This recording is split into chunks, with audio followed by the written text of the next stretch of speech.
Las Confesiones de San Agustín, libro sexto.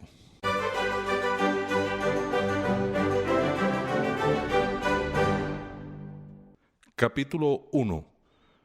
Mónica en Milán. Esperanza mía desde mi juventud, ¿dónde estabas para mí? ¿A dónde te habías retirado? ¿No me habías creado? ¿No me habías diferenciado de los cuadrúpedos? ¿No me habías hecho más sabio que las aves del cielo? Sin embargo, yo caminaba por un lóbrego resbaladero, te buscaba fuera de mí y no hallaba al Dios de mi corazón. Me había precipitado en el fondo del mar, había perdido las esperanzas de encontrar la verdad.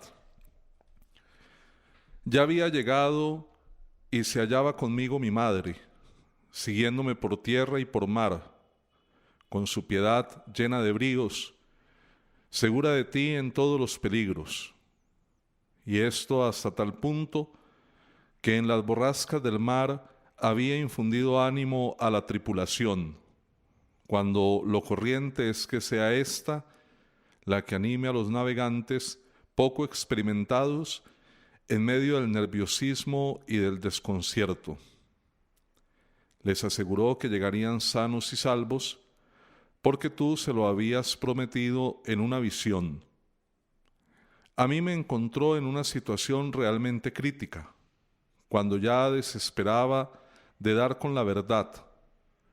Sin embargo, cuando le comuniqué que ya no era maniqueo, aunque tampoco católico cristiano, no exteriorizó su alegría, como si la noticia no constituyera novedad alguna, como si ya estuviera segura de que iba a ocurrir así. Desde hacía tiempo estaba tranquila respecto a este punto de mi desventura, que le hacía llorarme en tu presencia como a un muerto, pero como un muerto que iba a resucitar.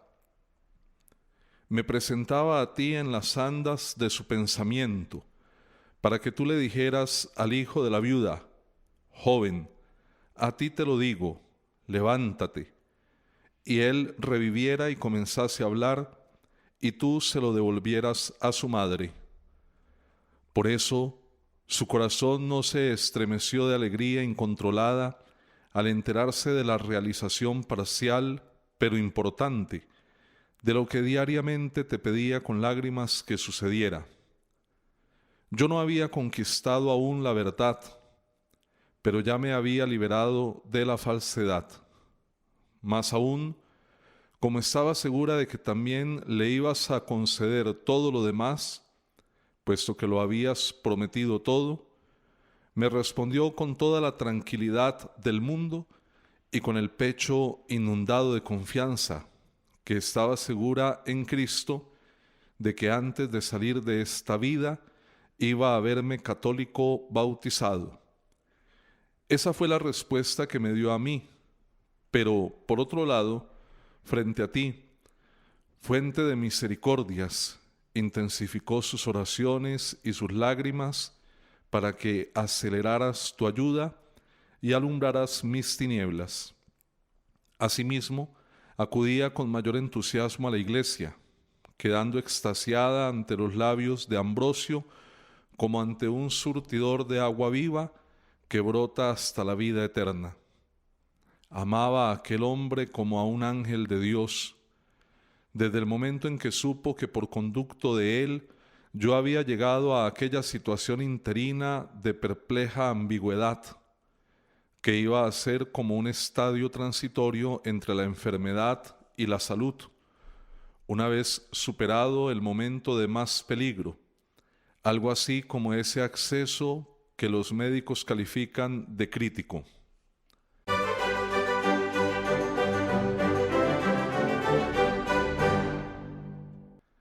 Capítulo 2. Mónica y las ofrendas sepulcrales a los mártires. Aconteció que mi madre, siguiendo la costumbre de África, fue a llevar a las tumbas de los mártires una ofrenda de gachas, pan y vino. El portero le salió al paso y se lo impidió. Y cuando ella se enteró de que el obispo había prohibido este tipo de ofrendas, acató esta decisión con espíritu de fe y obediencia. Yo mismo quedé admirado de la facilidad con que mi madre se convirtió más en incriminadora de aquella costumbre que ella tenía que en censuradora de semejante prohibición.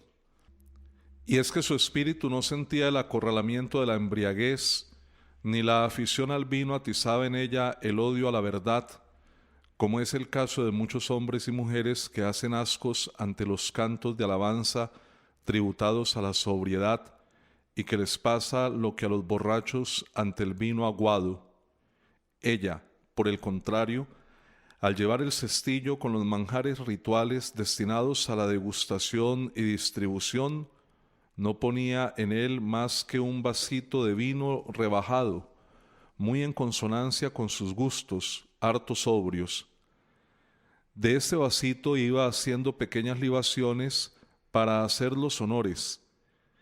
Y si eran muchos los sepulcros de los difuntos a los que tenía que rendir este tipo de homenaje, iba paseando el vaso, este mismo vaso, por todos ellos.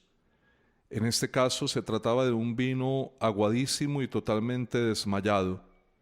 Ella lo repartía en pequeños sorbos entre sus allegados allí presentes. En ello buscaba la devoción, no su propio regalo. Pronto averiguó que este popular predicador y maestro de piedad había determinado que la práctica no siguiera adelante, ni siquiera por parte de aquellos que la realizaban dentro del marco de la sobriedad. Él había tomado esta resolución para no dar pie a los excesos de la posible embriaguez de algunos, y también por el hecho de que estas prácticas, a estilo de las parentales, se parecían muchísimo a la superstición de los paganos. Al conocerlo, ella se abstuvo de buen grado. En vez del canastillo lleno de frutos de la tierra, aprendió a llevar a los sepulcros de los mártires su pecho lleno de ofrendas más puras. Aprendió asimismo a dar lo que podía a los pobres. De este modo celebraba allí la comunión del cuerpo del Señor, a ejemplo de cuya pasión fueron inmolados y coronados los mártires. Tengo, no obstante, la impresión, Señor y Dios mío, y esos son los sentimientos de mi corazón en tu presencia, de que mi madre no habría renunciado con tanta facilidad a estas prácticas que, por lo demás, había que cortar por lo sano, si esta prohibición hubiera salido de otra persona no tan afecta a ella como a Ambrosio. Mi madre le amaba cordialmente por su influencia en mi salvación, y él la apreciaba a ella por su buen talante, por la vida piadosísima con que asistía asiduamente a la iglesia y por el gran fervor espiritual de las buenas obras. Siempre que Ambrosio me veía, prorrumpía en alabanzas suyas, felicitándome por tener una madre como ella. Se ve que desconocía qué clase de hijo era yo, un escéptico que dudaba de la eficacia de todas aquellas buenas obras y que estaba convencido de la imposibilidad de hallar el camino de la vida.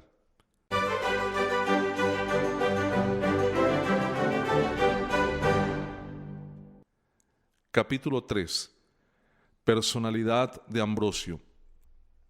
Por lo que a mí respecta, ya ni siquiera recurría a la oración para desahogarme en ella y suplicar tu ayuda. Mi espíritu se hallaba engolfado en las tareas de la búsqueda y acalorado por las polémicas. A Ambrosio le conceptuaba como un hombre feliz según los cánones mundanos, pues era objeto de honores por parte de las altas instancias sociales. Solo su celibato me parecía algo difícil de llevar, pero yo no tenía la más ligera idea ni la más remota experiencia personal de la gran reserva de esperanza que su persona acumulaba. Tampoco me figuraba la clase de luchas que tenía que mantener contra las tentaciones de su propio rango y de su valía personal. Asimismo, tampoco tenía idea del consuelo que le deparaban las contrariedades, ni de los exquisitos goces que experimentaba su paladar secreto, el paladar de su corazón cuando saboreaba tu pan. Claro que tampoco él conocía mis zozobras ni el peligroso abismo en que me debatía. Me era prácticamente imposible abordarle en plan de consulta sobre los asuntos cuya prioridad había establecido yo. Tampoco podía hacerlo como era mi intención. De su audiencia y de sus palabras me tenía marginado todo un montón de negocios humanos a cuya urgencia y atenciones prestaba sus servicios. Cuando quedaba libre de ellos, a intervalos muy breves, sin duda, reponía fuerzas con el alimento imprescindible o nutría su espíritu con la lectura. Al leer, pasaba su vista por las páginas, mientras su mente penetraba en el sentido de las palabras, sin pronunciarlas ni mover la lengua. De este hecho soy testigo presencial, pues a nadie le estaba prohibida la entrada, ni tenía la costumbre de que le anunciaran las visitas. Muchas veces le vi leer en silencio, nunca le vi hacerlo de otro modo. Yo me quedaba largo rato sentado en un silencio interminable. ¿Quién iba a atreverse a interrumpir tanta concentración? Al fin optaba por marcharme, con la fundada sospecha de que esos ratitos que se iba agenciando para el cultivo de su espíritu, libre de la varaunda de los negocios ajenos, no quería ocuparlos con otros temas. Quizás leyera mentalmente en evitación de que cualquier posible oyente, atento y entusiasmado por la lectura, le expusiera la necesidad de explicar algún pasaje oscuro del autor leído o la urgencia de plantear cualquier otro tema de mayor complejidad. Al gastar el tiempo en este menester, se habría visto obligado a leer muchos menos libros de los que él tenía proyectado leer. Aunque probablemente la razón principal de leer en silencio fuera tratar de conservar la voz, pues era muy propenso a las afonías. Sea cual fuera la intención de esa actitud, es seguro que era buena. Lo cierto es que a mí no se me concedía un resquicio ni la oportunidad de consultar a aquel santo oráculo tuyo, que era su pecho, los asuntos que yo quería, a no ser que me contentara con una respuesta concisa.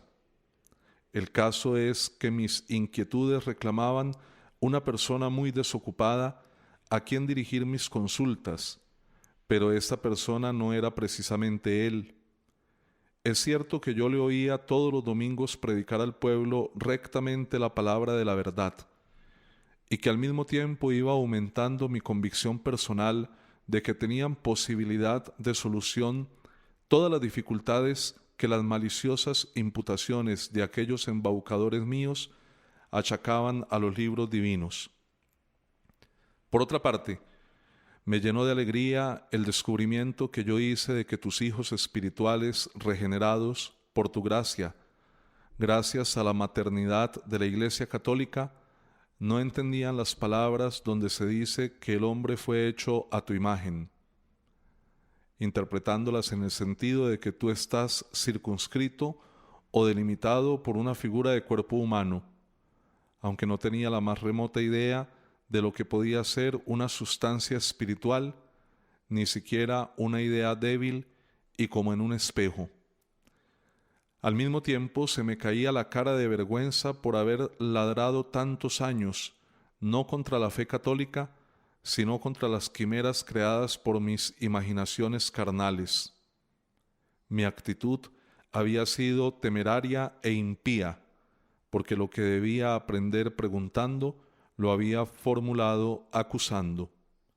Tú, altísimo y cercano a la vez, secretísimo y presentísimo, que no tienes miembros mayores ni menores, sino que estás todo entero en todas partes, pero sin circunscribirte a lugar alguno. No eres, por supuesto, esta forma carnal. Sin embargo, has hecho al hombre a tu imagen y ese hombre ocupa un lugar físico concreto, desde la cabeza a los pies.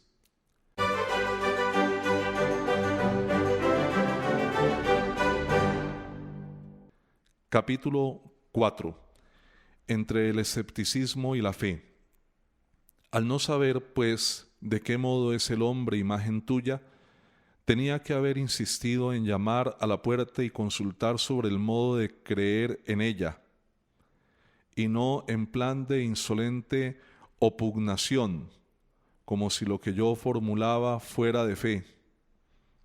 Las ansias que roían lo más íntimo de mi ser por tener algún seguro a qué aferrarme eran tanto más vivas cuanto mayor era mi vergüenza por haber vivido tanto tiempo engañado y decepcionado con la promesa de certeza.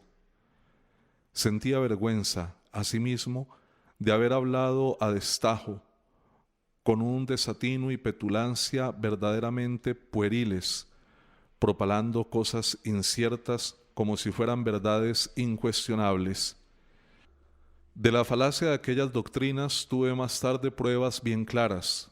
Por descontado se da que eran inciertas, aunque yo las tuviera por ciertas en alguna época, cuando con mis ciegas discusiones denunciaba a tu católica. Bien es verdad que yo no había averiguado aún que ella enseñaba la verdad, aunque también es cierto que me constaba que ella no enseñaba aquello que constituía el blanco de mis graves acusaciones. Como consecuencia de esa actitud, me sentía desorientado, experimentaba un cambio y me alegraba, Dios mío, de que tu iglesia única, cuerpo de tu Hijo único, donde siendo yo niño se me había inculcado el nombre de Cristo, no gustara de aquellas niñerías insustanciales, ni tuviera como doctrina sana el que tú, creador de todas las cosas, te vieras circunscrito a un espacio local, todo lo vasto y amplio que se quiera, pero aprisionado por doquier por la contextura de miembros humanos. También me alegraba de que los antiguos textos de la ley y los profetas ya no se presentasen ante mis ojos con aquellos rasgos de antes que me parecían absurdos, cuando yo achacaba a tus santos una mentalidad de este tipo, siendo así que en realidad no pensaban de este modo. Con frecuencia pude oír con alegría por mi parte cómo Ambrosio en sus sermones al pueblo ponía muy de relieve como regla segura aquel pasaje: la letra mata, el espíritu da vida, aplicable a aquellos textos que tomados a la letra parecían enseñar la perversidad, pero que interpretados en sentido espiritual, una vez liberados del embalaje mítico que los ocultaba, no tenían contenidos repugnantes a mi pensamiento, aunque yo siguiera desconociendo si lo que expresaban estos pasajes era o no era la verdad. Por este motivo obligaba a mi corazón a que se inhibiera de todo asentimiento, por miedo a caer en el precipicio. Pero este estado de suspensión, este estar en el aire, me mataba aún más.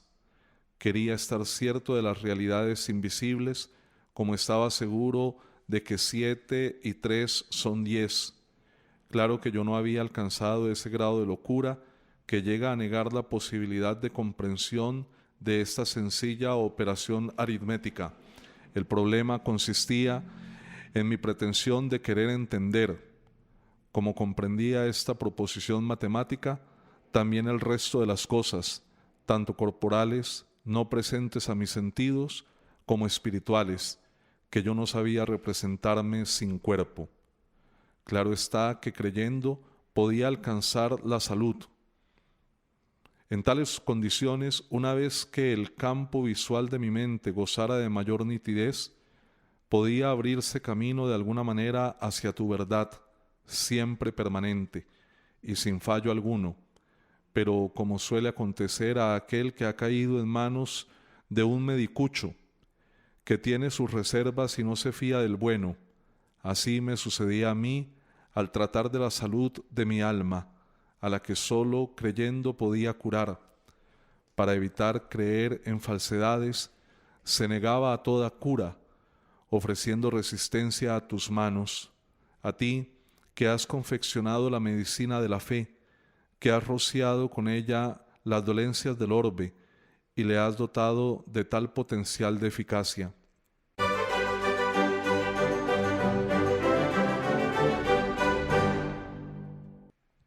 Capítulo 5. La fe, tónico del corazón.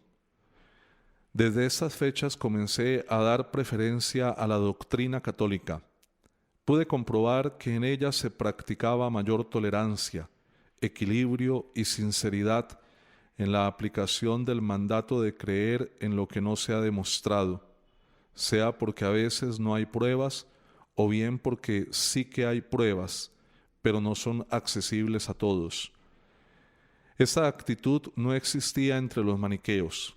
Entre estos se hacía chirigota de la fe con promesas temerarias de una ciencia ya de entrada, para luego obligar a creer un montón de fábulas y absurdos imposibles de demostrar. Tiempo después, Señor, al ponerme a reflexionar sobre la cantidad de cosas que creía, que no había visto jamás y que ni siquiera vivía cuando ocurrieron, con tu mano, llena de suavidad y de ternura, ibas plasmando y moldeando mi corazón.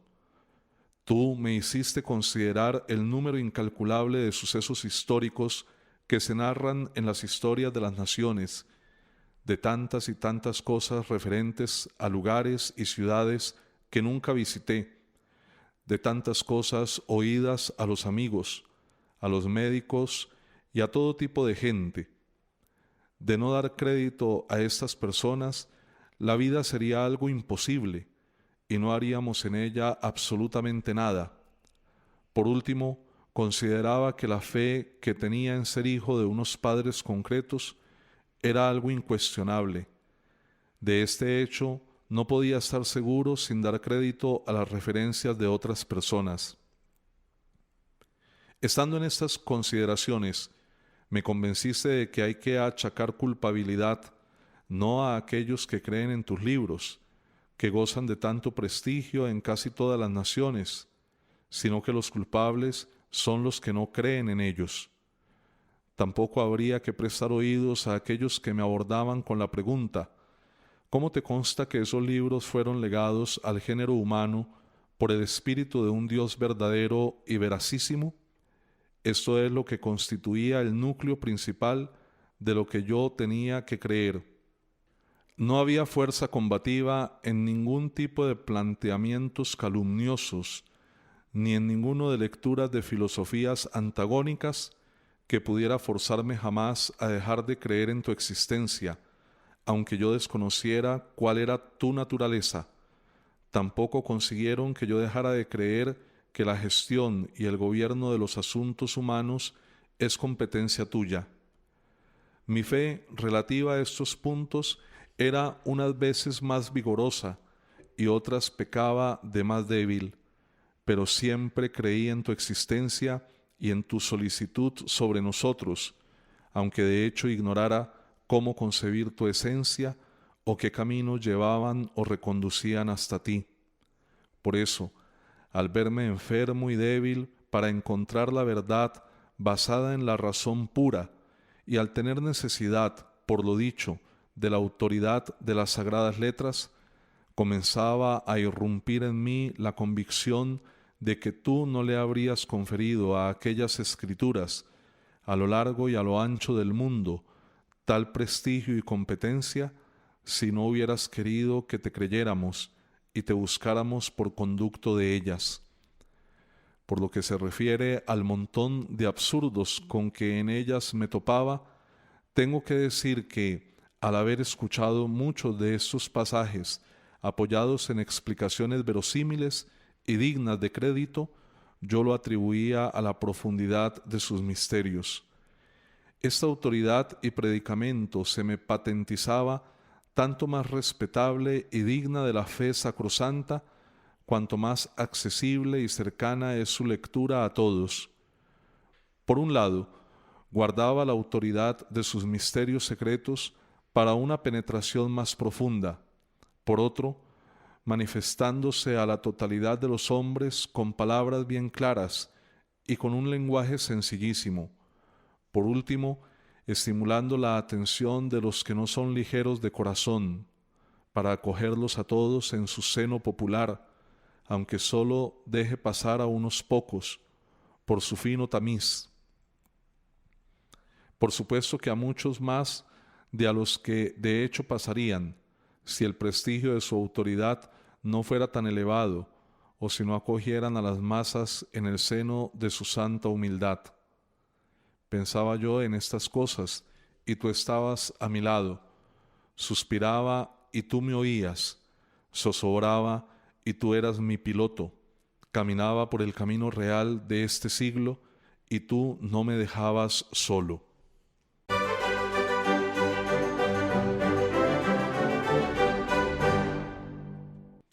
Capítulo 6. El caso del mendigo feliz. Mi sueño dorado eran los honores, las riquezas y el matrimonio, y tú te reías de mí. En estas pretensiones me salían al encuentro grandes inconvenientes. Tú te mostrabas tanto más favorable conmigo, cuanto menos me facultabas para gozar de las dulzuras que no eran tú mismo. Mira mi corazón, Señor. Tú has querido que él evoque esta situación y te confiese, que mi alma se abrace contigo ahora, esta alma a la que has desembarazado de esa liga pegajosa de la muerte.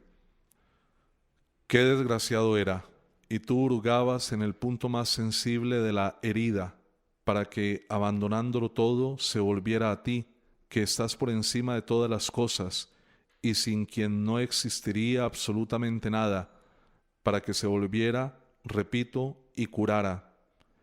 Qué desgraciado era yo entonces, y qué procedimiento empleaste conmigo para que me percatara de mi propia miseria. Un día me preparaba para pronunciar un panegírico del emperador. En este panegírico me disponía a urdir un montón de mentiras que iban a granjearme los favores de otras personas que estaban bien al corriente de la situación, estando mi corazón desolado por este tipo de preocupaciones y consumido por la fiebre de pensamientos corrompidos. Al cruzar por un barrio milanés, me tropecé con un pobre mendigo, creo que bastante bebido, pero que se estaba divirtiendo de lo lindo.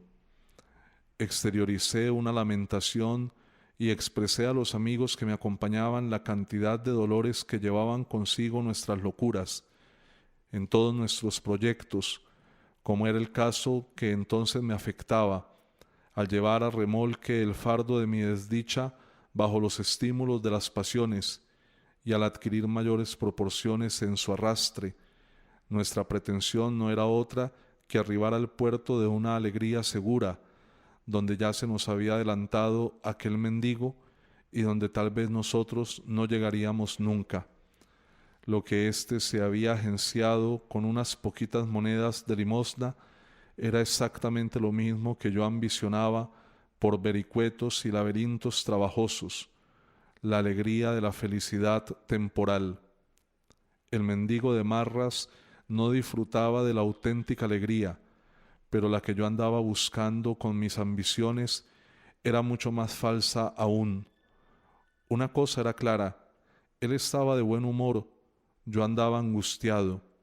Él se sentía seguro, yo estaba ansioso. Si alguien me hubiera preguntado, ¿qué prefieres, la alegría o el temor?, le habría contestado que la alegría.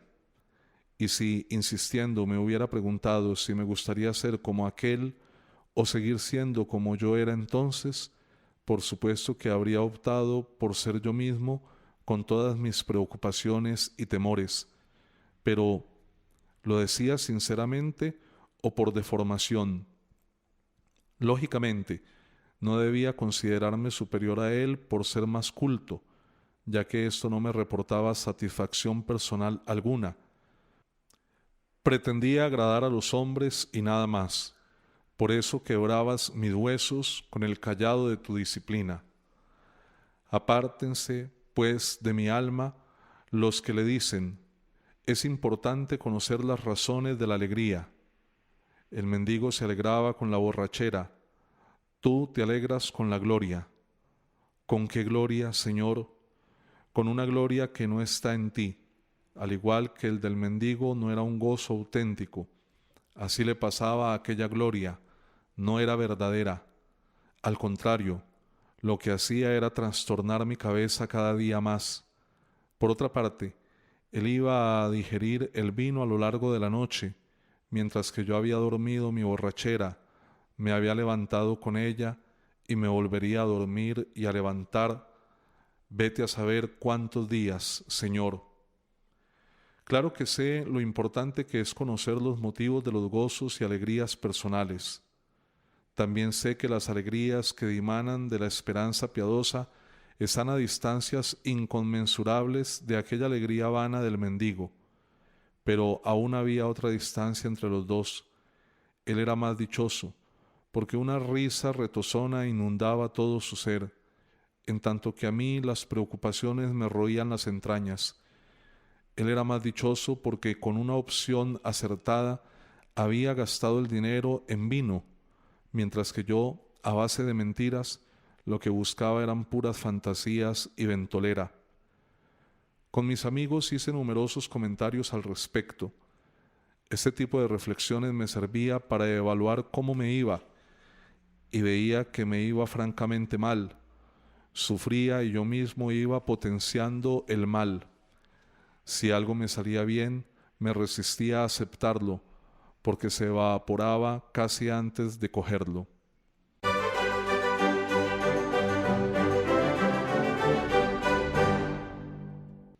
Capítulo 7. Alipio, amigo de Agustín. Lamentábamos esta situación los que convivíamos como buenos amigos, pero de manera especial la comentaba en tono familiar con Alipio y Nebridio. Alipio había nacido en el mismo municipio que yo, de padres pertenecientes a la aristocracia de la localidad. Era más joven que yo, pues lo había tenido de alumno en mis comienzos de profesorado en nuestra villa natal y posteriormente en Cartago. Me quería mucho por tener en buen concepto mi bondad y mi preparación académica. Yo también sentía aprecio por él, debido a su gran personalidad y a su fondo de virtud, bastante sobresaliente para sus pocos años. Esto, no obstante, el torbellino de la moda cartaginesa, llena de espectáculos frívolos, le había arrastrado a la locura de los juegos circenses. Cuando se debatía miserablemente en aquel torbellino, aún no asistía a mis clases de retórica en la escuela pública, por ciertas diferencias que habían surgido entre su padre y yo. Yo tenía referencias de su afición loca por el circo, y esto me tenía muy preocupado, por estimar que iban a irse al garete, si es que no se habían ido ya tantas esperanzas que yo tenía puestas en él. Pero no se me ofrecía la oportunidad de prevenirle a este respecto ni de apartarle de ellos mediante algún remedio. En este punto no me asistían ni razones de amistad ni derechos de magisterio, al estimar que él pensaría de mí lo mismo que su padre, aunque en realidad no era así. Efectivamente, haciendo caso omiso del deseo de su padre, había empezado a saludarme, tomando asiento entre mi auditorio, escuchando algunas de mis intervenciones y yéndose luego. Pero con el tiempo se me había ido de la memoria mi propósito de hablar con él para que no se malograse un talento tan bueno con aquella afición tan ciega y alocada por los espectáculos vanos. Pero tú, Señor, que manejas el timón de todas las cosas que creaste, ¿no te habías olvidado de aquel que entre tus hijos iba a ser ministro de tu sacramento, y para que su enmienda fuera atribuida exclusivamente a tu competencia, la realizaste por conducto mío, pero sin darme yo cuenta de ello?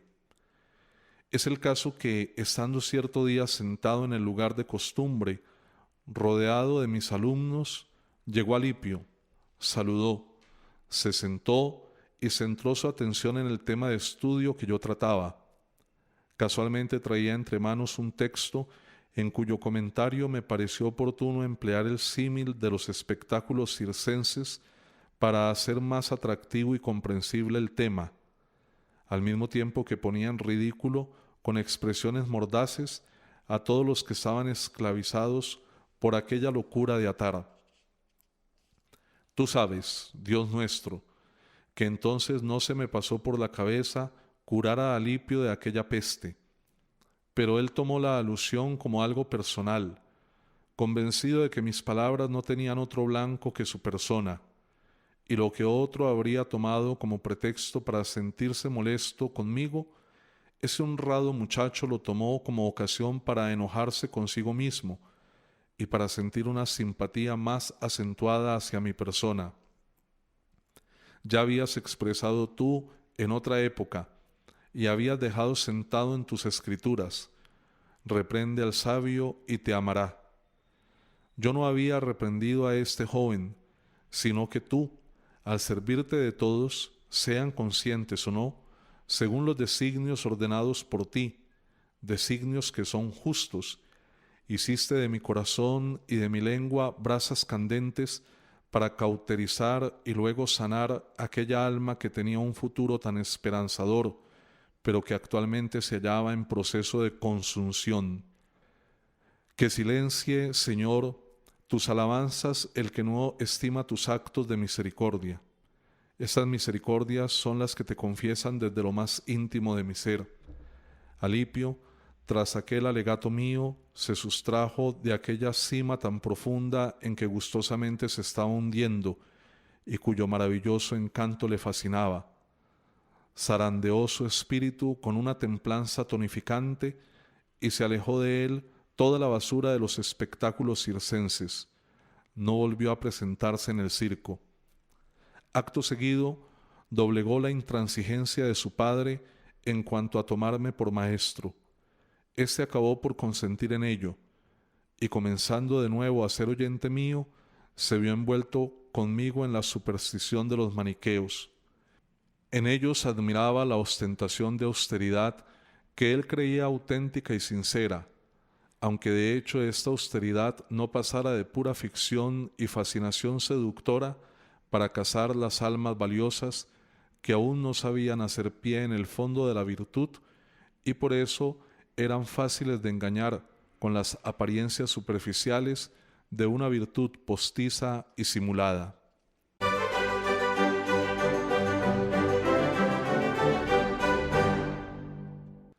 Capítulo 8.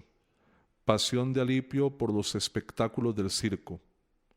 En efecto, al no renunciar a la carrera del mundo que tanto le encomiaban sus padres, Alipio me había precedido en Roma para realizar los estudios de Derecho. Aquí se dejó cautivar de nuevo de una manera increíble y con un embeleso sorprendente por los espectáculos de gladiadores. Mientras evitaba y aborrecía este tipo de espectáculos, ocurrió que cierto día, al toparse casualmente con unos amigos y con discípulos que venían de comer, y a pesar de sus enérgicas protestas y de su resistencia, le condujeron con una violencia amistosa al anfiteatro en unas fechas en que se celebraban espectáculos crueles y sangrientos, mientras él les decía: «Podéis arrastrar mi cuerpo a aquel lugar y hacer que ocupe una localidad, pero ¿podréis conseguir que mi alma y mis ojos contemplen esos espectáculos? Estaré allí, pero ausente. De este modo triunfaré de ellos y de vosotros». Pero ellos, sin hacer caso de tales palabras, se lo llevaron consigo, pretendiendo quizá averiguar si era capaz de llevar a efecto su propósito. Una vez llegados al circo y tras ocupar las localidades que pudieron conseguir, el ambiente reflejaba todo un hervidero de diversiones inhumanas. Alipio, tras cerrar las puertas de sus ojos, se intimó a su espíritu a que no saliera a contemplar tales muestras de salvajismo. Ojalá hubiera cerrado también los oídos, porque en un lance de la lucha, tremendamente alterado por el enorme griterío del público, vencido por la curiosidad y creyéndose suficientemente fuerte y dispuesto para despreciar y vencer también lo que entrara por los ojos, fuese lo que fuese, los abrió y se sintió herido en su alma con un desgarrón mucho mayor que el que había recibido el gladiador en el cuerpo, precisamente ese mismo gladiador que él había querido contemplar. La caída de Alipio fue más digna de lástima que la del gladiador que provocó el griterío. El griterío del público penetró por sus oídos y abrió sus ojos para hacer brecha y para desplomar aquel espíritu que tenía más de atrevido que de fuerte, aquel espíritu que era más débil precisamente por haber blasonado de sus fuerzas, cuando lo que debía haber hecho era contar contigo. Tan pronto como Alipio contempló aquella sangre, bebió en ella la crueldad y no apartó los ojos de ella, sino que los fijó con detenimiento. Sorbía la violencia sin darse cuenta, sentía el placer de aquella lucha criminal, embriagándose en ansias de sangre. Ya no era aquel mismo hombre que acababa de llegar, era uno del montón, del populacho con que se había mezclado. Era ya un auténtico camarada de aquellos que le habían traído. ¿Para qué seguir? Contempló el espectáculo, se desgañitó, se entusiasmó, y de allí se llevó consigo la locura que iba a servirle de estímulo para volver, no ya en compañía de aquellos que le llevaron aquel día, sino para volver sin ellos, arrastrando consigo a otros. A pesar de todo esto, tú con tu mano poderosísima y misericordiosísima le liberaste, enseñándole no a confiar en sí mismo, sino a poner su confianza en ti. Pero esto ocurrió mucho más adelante.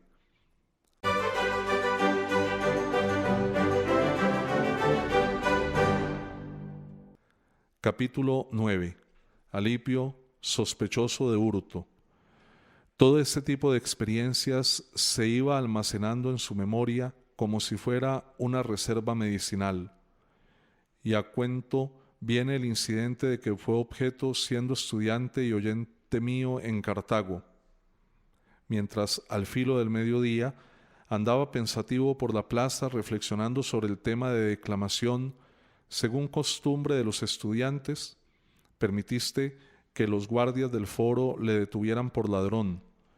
Creo que permitiste este incidente no por otro motivo, sino para que aquel hombre, que tan gran personalidad iba a tener en el futuro, comenzara a aprender que el hombre que ha de dictar sentencia condenatoria contra otro hombre no debe ser fácil en dar crédito de manera temeraria en el examen de las causas. Es el caso que Alipio se paseaba a solas ante el edificio del tribunal, llevando en sus manos las tablillas y el punzón, cuando hete aquí que un mozalbete del gremio estudiantil, un caco redomado, llevando un hacha escondida, entró sin que Alipio se diera cuenta. Se dirigió a la balaustrada de plomo que domina el barrio de los plateros y se puso a cortar el metal. Al oír los hachazos, los plateros situados debajo mantuvieron un ligero cuchicheo y enviaron guardias a que le detuviesen, fuera quien fuera. Pero al oír las voces de aquellos, el ladrón huyó despavorido, abandonando la herramienta, temiendo ser hallado con el cuerpo del delito en la mano. Alipio, por su parte, que no le había visto entrar, le vio salir y escapar a toda velocidad. Deseando saber el motivo, penetró en el lugar y, encontrando el hacha, se detuvo curioso a examinarla. Estando en esto, los que habían sido enviados llegan y se encuentran a Alipio solo con el hacha en la mano, la misma a cuyos golpes habían acudido. Le detienen, se lo llevan por la fuerza y delante de los vecinos de la plaza que se agolpan ante el suceso, se felicitan por haber cogido al ladrón infraganti.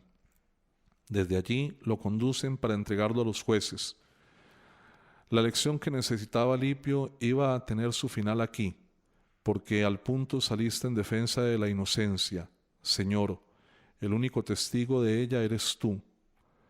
El caso es que cuando le llevaban a la cárcel o al tormento, topóse con ellos un arquitecto cuya competencia principal era la conservación de los edificios públicos. Los guardias se alegraron de encontrarse con él porque precisamente este hombre solía sospechar de ellos cuando se descubrían robos en la plaza. Por fin ya sabía quién era el autor, pero resulta que ese arquitecto había visto con frecuencia a Alipio en casa de cierto senador a quien acudía frecuentemente a presentar sus respetos. Tan pronto como le reconoció, tomándole de la mano, le apartó del grupo para indagar la causa de incidente tan grave y para enterarse de qué es lo que había pasado. Oyó el caso y ordenó a continuación a toda aquella masa alborotada y amenazadora que le acompañaran. Se encaminaron hacia la casa de aquel mozalbete autor del delito. A la puerta se encontraba un niño de tierna edad, quien precisamente por ser pequeño no era fácil que sospechara mal alguno para su amo. Ese niño podía decirlo todo, puesto que le había acompañado al foro. Habiéndole reconocido a Alipio, se lo comunicó al arquitecto. Este, enseñando el hacha al niño, le preguntó si sabía de quién era. Nuestra, contestó el niño, sin dilación. Luego, tras un interrogatorio más detenido, descubrió el resto. De este modo, la acusación recayó sobre aquella casa, ante la perplejidad del gentío que ya había empezado a celebrar su triunfo sobre Alipio. Este, que un día iba a ser el dispensador de tu palabra y examinador de muchas causas en tu iglesia, salió más experimentado y aleccionado.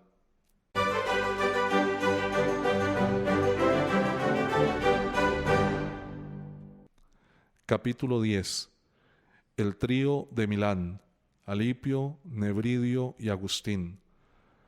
Cuando me lo encontré en Roma, Alipio se pegó a mi persona con un lazo de amistad muy fuerte. Partió conmigo a Milán por dos razones: para no separarse de mí y para hacer algunas prácticas de derecho, pues había acabado la carrera más por agradar a sus padres que por gusto propio. Por 3 veces había ejercido el cargo de asesor jurídico con una integridad que causaba admiración en todos y con profunda extrañeza. Por su parte, de que hubiera magistrados que anteponían el oro a la honestidad profesional. Esta integridad suya fue puesta a prueba no sólo con los alicientes de la ambición, sino con la intimidación y el chantaje. En Roma hacía de asesor jurídico del conde que tenía a su cargo las finanzas de las tropas italianas. Por aquellas mismas fechas había un senador de mucha influencia que tenía obligada a mucha gente a golpe de favores. A muchos otros los tenía avasallados con el terror. Siguiendo métodos autoritarios, se le antojó realizar un proyecto que no estaba de acuerdo con las leyes. Alipio se opuso a tales pretensiones. Le prometieron una recompensa, pero él animosamente la tomó a broma. A continuación vinieron las amenazas, pero él pasó por encima de ellas, ante la admiración general de un temple tan extraordinario que se había enfrentado a hombre tan poderoso y tan jaleado por los 1000 recursos de que se servía para obligar a la gente o para perjudicarla. A este senador no había nadie que no quisiera tenerle como amigo. Tampoco había nadie que dejara de temerle como enemigo. Incluso el mismo juez que tenía a Alipio como asesor no quería que el senador llevase a cabo su proyecto, pero tampoco se atrevía a darle una negativa formal. Se limitaba a descargar la responsabilidad sobre Alipio, afirmando que éste no daba su aprobación al proyecto. Por otra parte, si él actuaba por su cuenta, Alipio presentaría la dimisión. Solo la afición a las letras estuvo a punto de hacerle ir a pique a Alipio en punto a su probidad e integridad. Se había ido agenciando a título personal copias de códices, aprovechándose de las tarifas vigentes exclusivamente para los tribunales, pero tras consultar a su propio sentido de justicia, se inclinó por lo mejor, prefiriendo la equidad que se lo prohibía al poder que se lo consentía. Serán pequeñeces, pero el que es fiel en lo poco, también lo es en lo mucho. En modo alguno puede ser algo vacío lo que procede de la boca de tu verdad. Si en las riquezas injustas no fuisteis fieles, ¿quién va a confiaros las verdaderas? Y si en lo ajeno no fuisteis fieles, ¿quién va a confiaros lo vuestro? Así era entonces Alipio, y tal era su amistad conmigo. Ambos compartimos la perplejidad en torno a la decisión sobre qué giro íbamos a dar a nuestras vidas. También Nebridio había venido a Milán sin otra razón que la de vivir conmigo para participar en la búsqueda ardiente de la verdad y de la sabiduría. Para ello había abandonado su ciudad natal próxima a Cartago. Había dicho adiós a la misma Cartago a donde viajaba con frecuencia. Había abandonado una magnífica hacienda de su padre.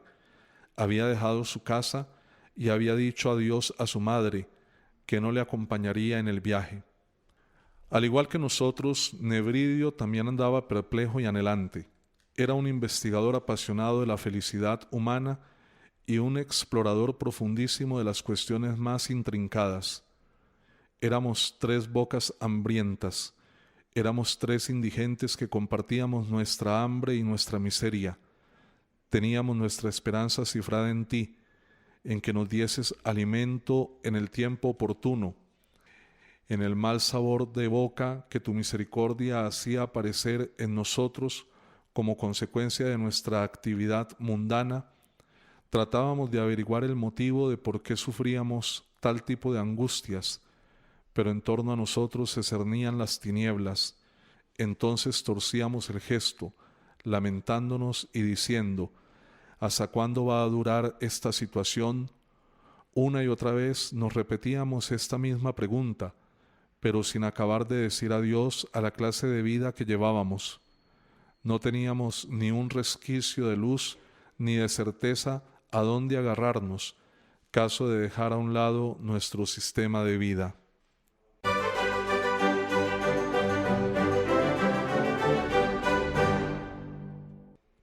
Capítulo 11. El vaivén de los 30 años.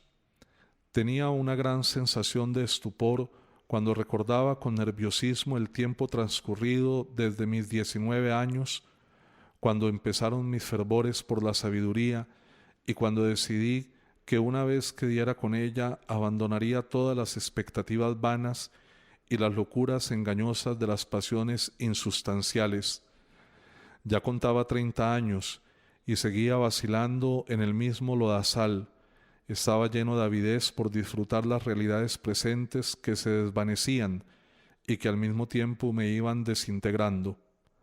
Mientras tanto, yo me decía: mañana la hallaré, mañana aparecerá con toda claridad y me abrazaré con ella. Pronto vendrá Fausto y lo arreglará todo. Oh grandes hombres de la academia, no hay ninguna certeza de la que podamos echar mano para defendernos en la vida. No es eso, no es eso. Lo que hay que hacer es buscar con mayor interés y no desanimarse. Mira, para comenzar, ya no me parecen absurdos aquellos pasajes de los libros eclesiásticos que antes me lo parecían. Admiten otra interpretación distinta y razonable. Voy a afianzar mis pies en aquel peldaño donde me instalaron mis padres hasta que encuentre la verdad pura y cristalina. Pero, ¿dónde y cuándo buscarla? Ambrosio no dispone de horas libres. Yo no tengo tiempo para leer. Por otra parte, ¿dónde voy a encontrar códices? ¿De dónde voy a sacar dinero para adquirirlos? ¿Cuándo podré comprarlos? ¿Quién puede prestármelos? Con todo, señalemos un horario y hagamos una distribución del tiempo, de modo que podamos atender a la salud del alma. Estamos en los albores de una gran esperanza. Las enseñanzas de la fe católica no son las que pensábamos ni lo que como necios le achacábamos. Sus expertos consideran algo execrable creer que Dios está configurado por los perfiles del cuerpo humano, y aún dudamos en llamar a la puerta para que a la vez se nos descubra todo lo demás. El horario de la mañana lo tengo ocupado con la atención del alumnado. ¿Y qué hago con el resto del tiempo? ¿por qué no emplearlo en estos menesteres? Pero, en este caso, ¿cuándo voy a saludar a los amigos importantes cuya ayuda tanto necesito? ¿Cuándo preparar los temas que me compran los alumnos? ¿Cuándo reparar energías y aliviar la tensión mental producida por las preocupaciones? Que se hunda todo de una vez y dejémonos de cosas fútiles e insustanciales. Consagrémonos exclusivamente a la búsqueda de la verdad. La vida es miserable, la muerte es una incógnita, y si nos asalta de improviso, ¿en qué situación saldríamos de este mundo? ¿Dónde vamos a aprender aquello que aquí desatendimos? Mirándolo bien, no tendremos que expiar la pena de esta negligencia, pero ¿y si la muerte trunca y da fin a todas las preocupaciones al poner término al mundo de los sentidos? También hay que estudiar este punto. Pero eso no es posible. Lejos de mí pensar que esto sea así. No es absurdo ni carece de fundamento el hecho de que la autoridad señera de la fe cristiana se haya abierto camino por el mundo entero. Nunca habría hecho Dios tantas y tales cosas si al morir el cuerpo se consumara también la muerte del alma. ¿A qué vienen esas vacilaciones en abandonar las expectativas mundanas y en dedicarnos totalmente a la búsqueda de Dios y de la vida feliz? Pero vayamos poco a poco. También el mundo tiene su encanto y no pequeño. No hay que precipitarse en cortar radicalmente el impulso que nos lleva hacia él, porque el gesto de volver de nuevo a las realidades mundanas resultaría algo indecoroso. Mira, ya te queda poco tiempo para obtener algún título honorífico. ¿Hay más que pedir? Cuento con un buen número de amigos influyentes, de modo que si no se me ofrece otra alternativa y la cosa me urge, me pueden dar una presidencia. Me casaré con una mujer de regular situación económica para no agravar excesivamente mis gastos. Todo ello será la culminación de mi sueño dorado. Ha habido muchas y grandes personalidades, hombres dignísimos de imitación, que en compañía de sus mujeres se han consagrado al estudio de la sabiduría. Mientras me expresaba en semejantes términos y mientras rolaban estos vientos llevando mi corazón de un lado para otro, iba pasando el tiempo y tardaba en convertirme al Señor. Iba aplazando día tras día vivir en ti, pero no aplazaba morir en mí mismo cada día. Amaba la vida feliz, pero me asustaba verla en su propio emplazamiento y la buscaba huyendo de ella. Pensaba que iba a ser muy desgraciado privándome de las caricias de una mujer, pero no pensaba en la medicina de tu misericordia que podía curar esta enfermedad. Carecía de experiencia y creía que la continencia dependía de las propias fuerzas, y yo no era consciente de contar con esas fuerzas. Era tan necio que desconocía el testimonio de las Escrituras, según el cual nadie puede ser continente si tú no se lo concedes. Y sé también que tú me lo habrías concedido si hubiera llamado a tus oídos, con el gemido de mi corazón, y si con una fe sólida hubiera proyectado en ti todas mis preocupaciones.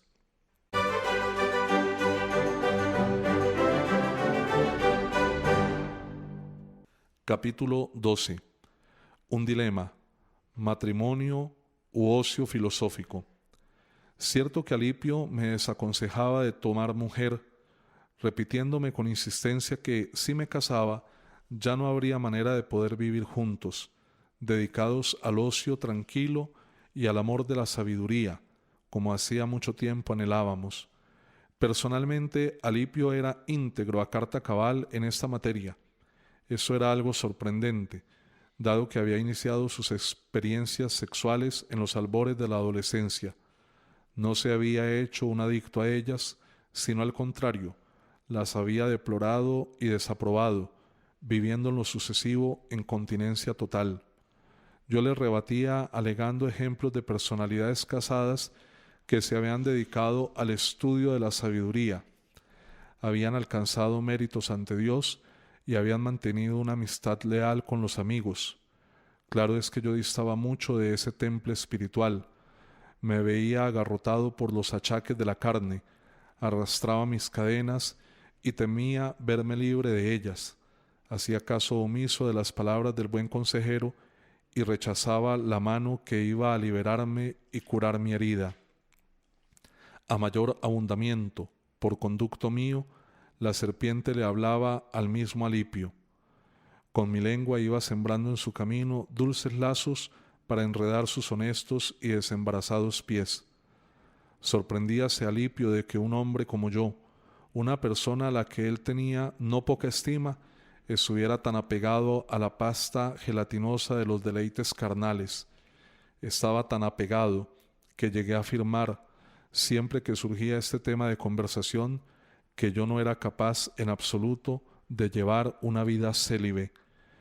Ante sus muestras de estupor, aducía yo, para defenderme, la gran diferencia existente entre sus experiencias sexuales, momentáneas y furtivas, de las que ya ni siquiera se acordaba y que actualmente eran para él algo inocuo y fácilmente despreciable, y los placeres de mis experiencias consuetudinarias.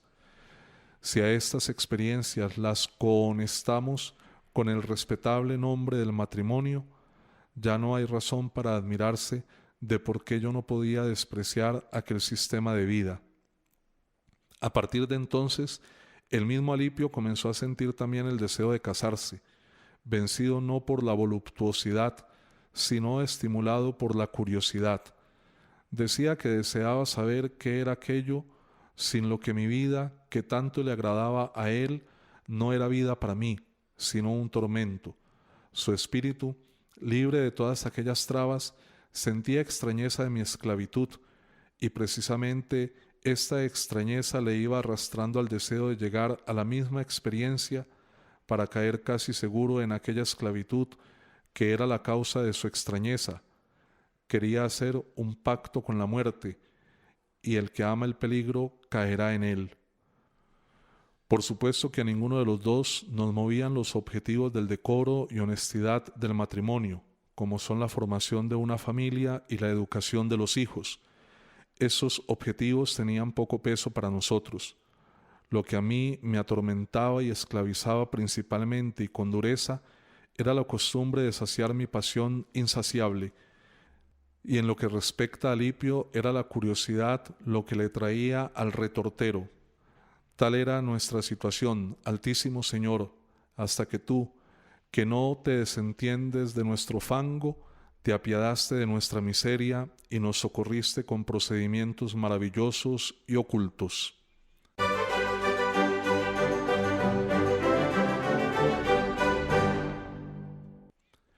Capítulo 13. Mónica prepara la boda de Agustín. Se me instaba con empeño a tomar esposa. Personalmente ya había hecho yo la petición de mano, ya me la habían prometido, dado que era mi madre la que básicamente gestionaba este asunto, para que, una vez casado, me purificara con el bautismo de la salvación. Ella se alegraba de verme cada día mejor dispuesto, viendo en mi fe la realización de sus deseos y de tus promesas. Cierto que a petición mía y por expreso deseo suyo, te suplicaba cada día con el ardiente grito del corazón que le manifestaras mediante una visión algún indicio de mi propio matrimonio. Pero tú nunca quisiste hacerlo. Es verdad que tuvo algunas visiones irreales y fantásticas, forjadas por la tensión de su espíritu, muy preocupado por este problema. Luego me iba contando estas impresiones, pero no con la seguridad con que lo hacía cuando tú le manifestabas algo, sino desestimándolas. A propósito de estas visiones, decía que era capaz de distinguir la diferencia entre tus revelaciones y los sueños de su alma por una especie de saborcillo o deje que no podía explicar con palabras. No obstante, seguíase insistiendo en mi matrimonio. Ya se había pedido la mano de una joven a la que le faltaban 2 años para la edad núbil, y como esta joven nos satisfacía a todos, había que esperar.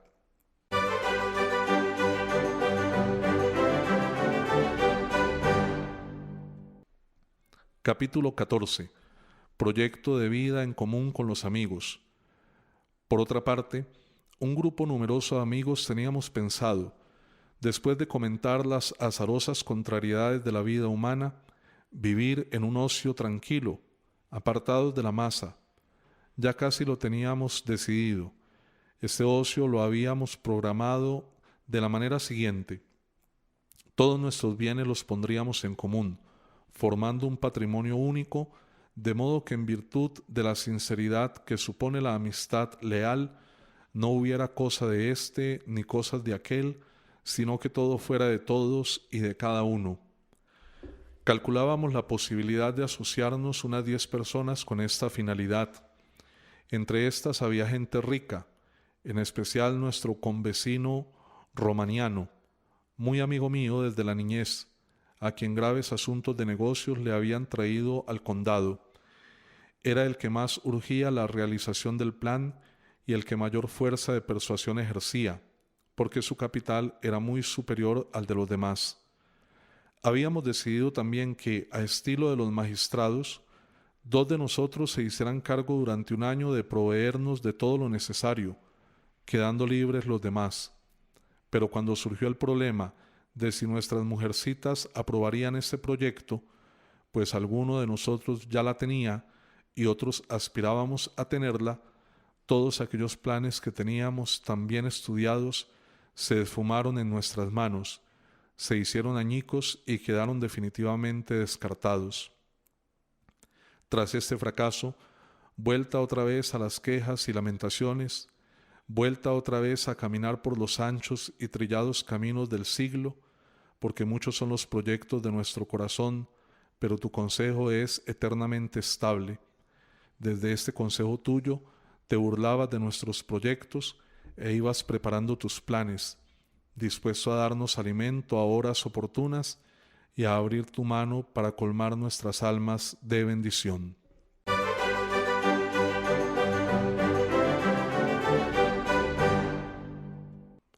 Capítulo 15.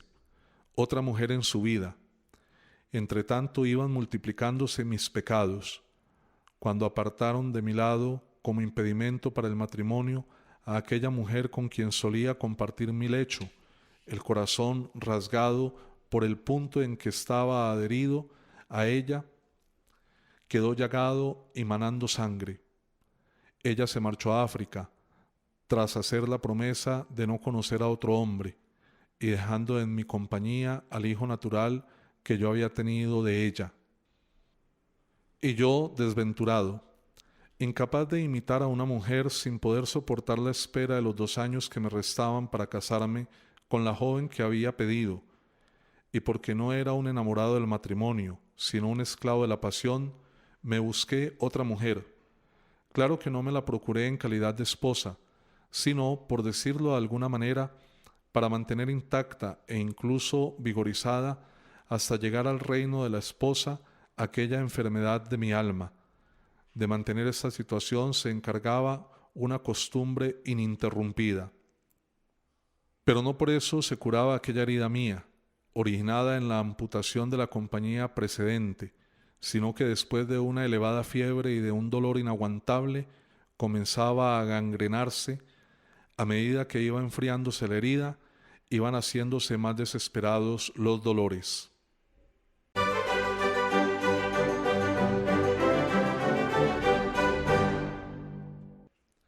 Capítulo 16. Angustia ante la muerte.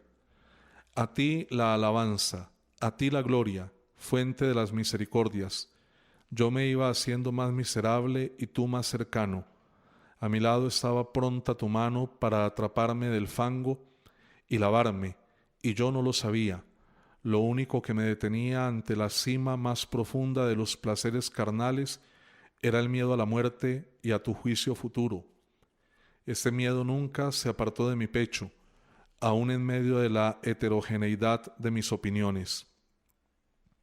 Me había puesto a discutir con mis amigos Alipio y Nebridio acerca del sumo bien y del sumo mal.